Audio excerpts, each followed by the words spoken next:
Bonjour à toutes et à tous. La sécurité, vous le savez, celle de tous nos collaborateurs, celle de tous les intervenants sur nos chantiers, est et restera toujours notre première priorité, car c'est de vies humaines qu'il s'agit. Aujourd'hui, nous pouvons être fiers du chemin parcouru ces dernières années. Être fiers de la manière dont la culture sécurité s'est profondément ancrée dans l'entreprise grâce à l'engagement de tous. Alors, pourquoi vous parler aujourd'hui de Safety in Design? D'abord, parce que c'est une démarche pionnière. Elle est pour plusieurs raisons. Elle a été lancée en 2014. Sa première vocation, traiter la sécurité à la source. Penser sécurité dès l'origine de nos projets. L'intégrer en amont et ainsi anticiper nos risques avant même de passer à l'acte de construire. Son objectif, développer cette intégration de la sécurité à toutes les phases d'études, dans toutes les activités de préparation de chantier, les méthodes, la définition des matériels, les achats, la planification, et bien plus globalement, l'organisation du chantier en général. Enfin, parce que c'est une approche d'abord collaborative qui nécessite l'implication de tous. Partout où elle est déployée, partout où les équipes se l'approprient, nous constatons à quel point sa dynamique améliore efficacement notre capacité à prévenir les accidents. Et je suis convaincu qu'ensemble, nous pouvons continuer à faire progresser cette démarche de Safety in Design. Safety in Design, c'est l'intégration de la prévention le plus tôt possible et en continu dans le processus de conception et de préparation de nos projets. Cette démarche vise à éviter ou réduire l'impact négatif sur l'homme tout au long de la vie de nos ouvrages. En pratique, elle consiste à rassembler toutes les parties prenantes. Les bureaux d'études, méthodes, travaux, matériel, planification, achats, le préventeur et également les partenaires. Tous ensemble, collégialement, il s'agit d'identifier les risques, de définir les solutions à apporter chacun dans son domaine, de les rendre visibles et de communiquer sur ces risques identifiés et ces solutions développées. Vous allez le voir maintenant, la démarche Safety in Design repose sur 9 grands fondamentaux, aussi simples qu'essentiels.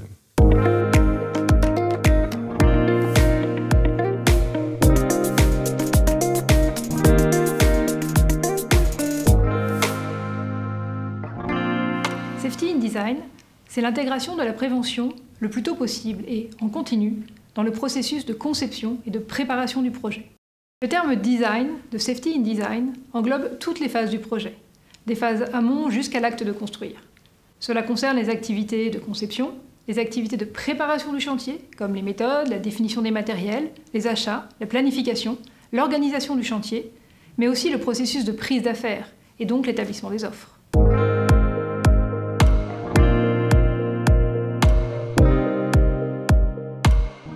Dans le cadre de ce chantier de conception-construction d'une autoroute de 24 km de long, nous avons appliqué la démarche Safety in Design au plus tôt et en continu lors des différentes phases de terrassement.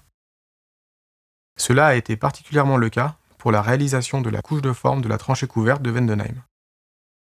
C'est lors de la préparation du chantier, et plus particulièrement lors de l'analyse des risques inhérentes à la rédaction du mode opératoire, que nous avons modifié la conception de la structure. Grâce à cette solution, nous avons supprimé les risques liés à la présence de nombreux engins de traitement et de personnel au sol, dans un milieu qui est à la fois restreint et avec une faible visibilité.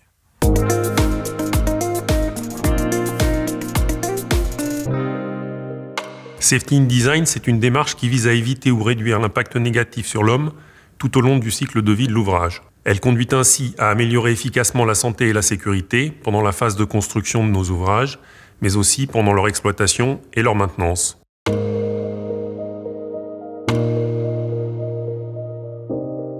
We are about 40 kilometers from Abu Dhabi in the future Al Fayed depot, which will be the main operation and maintenance facility of Etihad Rail network. On this project, we also have involved early in our seed approach the asset and users, from concept design stage and then continuously during the design development. Thus, we have been able to encompass deeply in our seed approach the entire project life cycle with the facility operation and maintenance phases.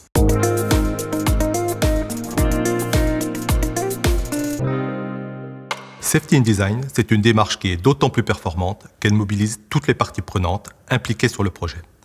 Cette approche collégiale permet d'une part de mobiliser un large panel d'expertise et d'expérience et, d'autre part, de faire aboutir les solutions les plus efficaces.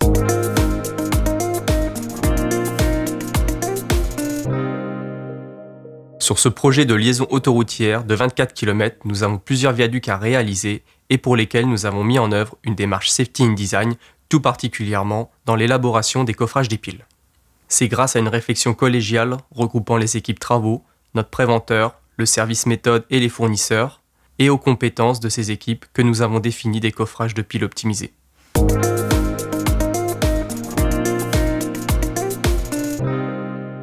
Safety in Design a comme fil conducteur l'analyse et l'évaluation des risques. Cette approche permet, une fois le risque identifié, d'élaborer les solutions pour le supprimer ou réduire son impact et de définir les risques résiduels qui seront à prendre en compte.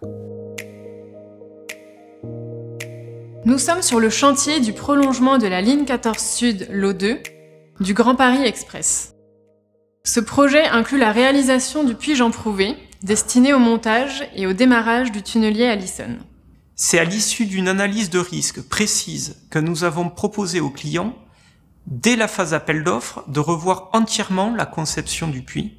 En remplaçant les liernes et les butons par des tirants et la cloche par une virole et une voûte parapluie, le montage du tunnelier a été exécuté à la grue, avec un accès direct totalement dégagé, sans risque en termes de sécurité.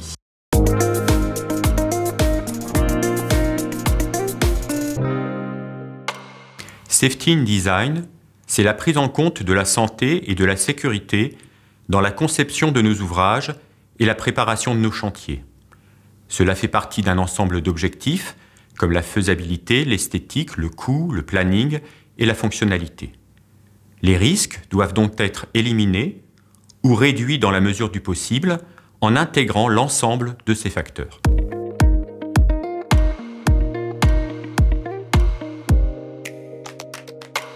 We are on the Tideway East project in London, which includes the construction of 2 large tunnels and 5 deep shafts. The base slabs of the shafts require the installation of large amounts of steel reinforcement. Early collective discussions between the construction teams and the designers concluded with the implementation of a prefabricated solution. The entire operation was able to be carried out using a much smaller team, reducing the exposure to hazards as far as reasonably practicable.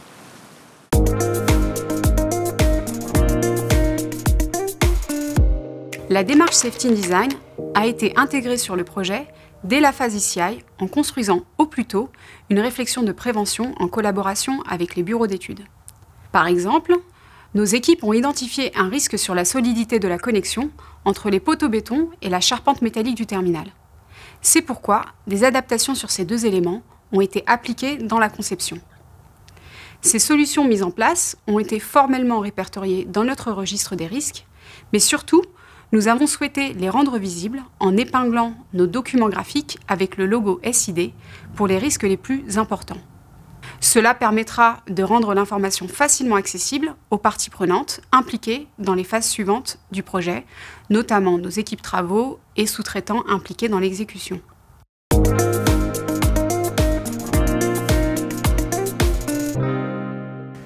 Toutes les actions prises dans le cadre de la démarche Safety in Design pour lever les risques doivent être communiquées aux intervenants ultérieurs, et ce, afin qu'ils prennent connaissance des risques résiduels et des mesures de sécurité intégrées dans la conception et la préparation de chantier pour agir en connaissance de cause.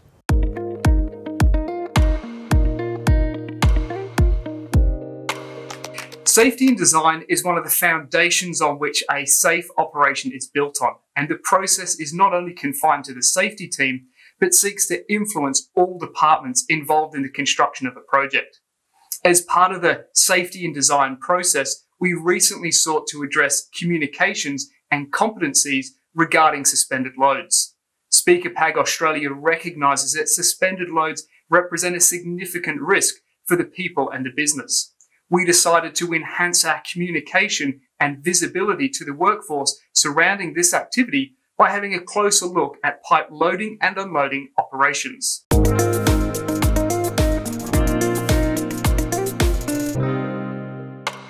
Safety in Design, c'est une démarche qui s'enrichit avec les retours d'expérience. Toutes les bonnes pratiques se doivent d'être partagées au sein de nos équipes de la division des grands projets. C'est en partageant ces dispositifs et initiatives déployés sur nos chantiers que nous continuerons de faire de Safety in Design un levier d'amélioration majeur de la sécurité sur nos projets.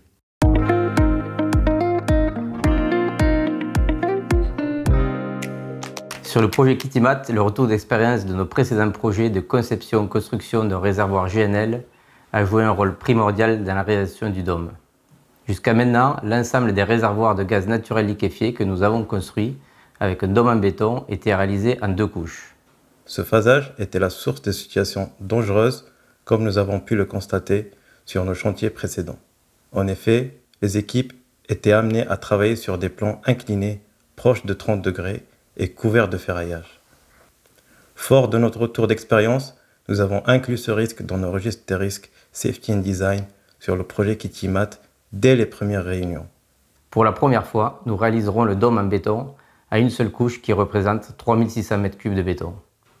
Cette démarche SID nous a donc mené à une solution qui va réduire les risques lors de la construction en proposant une méthode différente de construction, moins contraignante, plus sûre et avec un impact positif sur le planning général du projet. C'est un retour d'expérience que nous souhaiterons partager avec les futurs chantiers de réservoirs GNL.